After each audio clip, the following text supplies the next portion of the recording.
20 ऑगस्टला राहुल गांधी आणि काँग्रेसचे अध्यक्ष मल्लिकार्जुन खरगे मुंबईच्या दौऱ्यावर. त्यावेळी विधानसभा निवडणुकीच्या जागा वाटपाची चर्चा होणार. उद्धव ठाकरे सुद्धा उपस्थित राहणार. महाराष्ट्र काँग्रेस प्रभारी रमेश चेनिथल्ला यांची माहिती आहे. ओबीसी आरक्षणाला 100% धोका. कुणबी मराठा हे खरे ओबीसी नाहीत. प्रकाश आंबेडकरांचं वक्तव्य. 190 कुणबी मराठा आमदारांपैकी फक्त 11 आमदार ओबीसी असल्याचाही दावा. मराठा कुणबी समाजाला मतदान करू नका. ओबीसींनी कुणबी सोडून इतर ओबीसी उमेदवाराला मतदान केलं पाहिजे. प्रकाश आंबेडकरांचं वाशिमच्या पोहरादेवीमध्ये खळबळजनक वक्तव्य. ओबीसी आरक्षणाचा ठराव विधानसभेमध्ये मंजूर करण्यासाठी 100हून अधिक आमदार ओबीसी समाजाचे निवडून आले पाहिजेत. वंचितचे अध्यक्ष प्रकाश आंबेडकर यांचं ओबीसींना आवाहन. राज्यामध्ये विधानसभा निवडणुकीमध्ये ओबीसी बहुजन पार्टी 200हून अधिक जागा लढणार. ओबीसी नेते टी.पी. मुंडे यांची माहिती.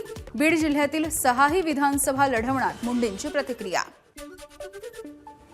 मराठा समाजाला 10% आरक्षण दिलंय, ते टिकवण्यासाठी सरकार पूर्णपणे प्रयत्न करतंय. मंत्री चंद्रकांत पाटील यांची माहिती. राज्यातील जबाबदार नेत्यांनी अशी वक्तव्य करू नये. मराठा समाजामध्ये फूट पाडण्याचं काम करू नये. प्रकाश आंबेडकरांच्या वक्तव्यावरती अशोक चव्हाण यांची प्रतिक्रिया. दूध भेसळ करणाऱ्यांवरती मोक्का लावणार. दूध भेसळ करणाऱ्यांवरती कडक कारवाई करण्याचा अजित पवारांचा इशारा. अजित पवार गटाचे माढ्याचे आमदार बबन शिंदे यांनी घेतली शरद पवारांची भेट. पुण्यामधल्या पवारांच्या घरामध्ये झालेल्या भेटी दरम्यान मुलगा रणजित सिंह सुद्धा उपस्थित.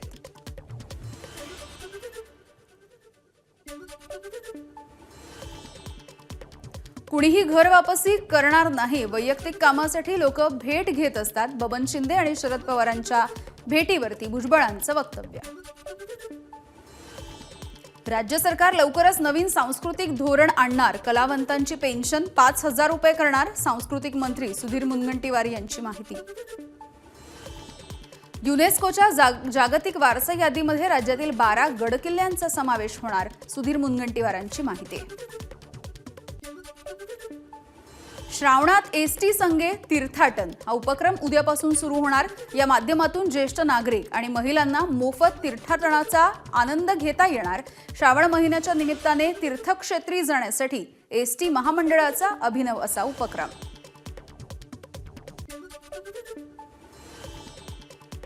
एकात्मिक बाल विकास सेवा योजनेच्या अंतर्गत 14,690 अंगणवाडी मदतनीसांची रिक्त पदं भरण्याची प्रक्रिया सुरू.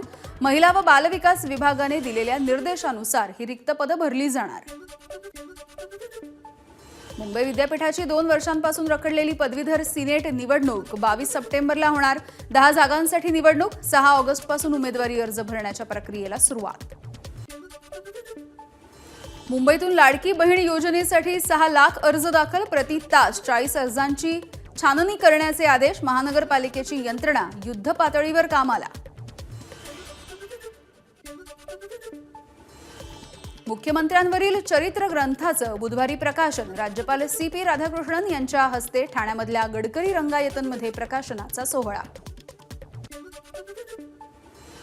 जुलै महिन्यामध्ये मुंबई महानगरपालिकेच्या हद्दीत 12,000 घरांची विक्री. यामधून 1,055 कोटींचं मुद्रांक शुल्क जमा. मुंबईच्या काळा चौकीमध्ये गणेशोत्सवातील छायाचित्रांचं प्रदर्शन. गणेशोत्सवातील छायाचित्रांच्या प्रदर्शनाला गणेश भक्तांची मोठी गर्दी. मुंबईत मागील काही दिवसांपासून मोबाईल चोरीच्या घटनांमध्ये वाढ. ओशिवरा पोलिसांकडून 3 चोरट्यांना अटक. त्यांच्याकडून तब्बल 59 मोबाईल जप्त. बारामतीच्या काटेवाडीमध्ये उपमुख्यमंत्री अजित पवारांच्या उपस्थितीमध्ये शेतकरी मेळावा संपन्न. योजना आणताना आम्ही विचारपूर्वक आणतो. विरोधकांना ते आवडत नसल्यामुळे विरोध करतात. अजित पवारांचा विरोधकांवर निशाणा. उपमुख्यमंत्री अजित पवार यांच्या 65व्या वाढदिवसाच्या निमित्ताने बारामतीमध्ये एक कुटुंब एक झाड ही संकल्पना. अजित पवार यांच्या हस्ते रोपांचं वितरण.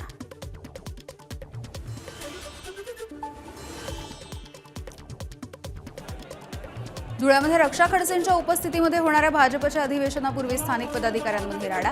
एका स्थानिक नेत्याने आक्षेपार्ह विधान केल्यामुळे राडा. अमरावती जिल्हा नियोजन बैठकीमध्ये बच्चू कडू आणि रवी राणा यांच्यामध्ये खडाजंगी. फिनले मिलवरून बच्चू कडू आणि रवी राणा यांच्यामध्ये श्रेयवादाची लढाई. पालकमंत्री चंद्रकांत पाटील यांच्यासमोर वाद.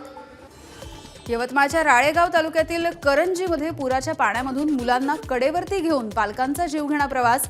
प्रत्येक पावसाळ्यामध्ये नाल्याचं पाणी पुलावरून वाहू लागत असल्याचं चित्र. अकोल्याच्या काटेपूर्णा गावाजवळ डिझेलचा टँकर उलटला. डिझेल घेण्यासाठी नागरिकांची झुंबड.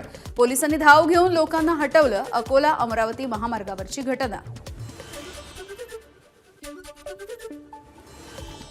सिंधुदुर्गातील इन्सुली गावामध्ये एका शेतकऱ्यानं आपल्या भातशेतीमध्ये सोडली बदकं. ही बदकं शेतामधील किडे आणि तण नष्ट करतात. कोकणामधला पहिलाच प्रयोग. गणेश चतुर्थीच्या निमित्ताने गणेश भक्तांसाठी 4 ते 6 सप्टेंबरपर्यंत स्वारगेट बस स्थानकावरून कोकणामध्ये जाण्यासाठी एसटी बसेसची सुविधा.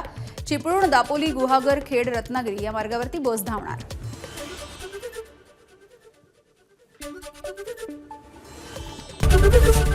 एबीपी माझा, उघडा डोळे बघा नीट.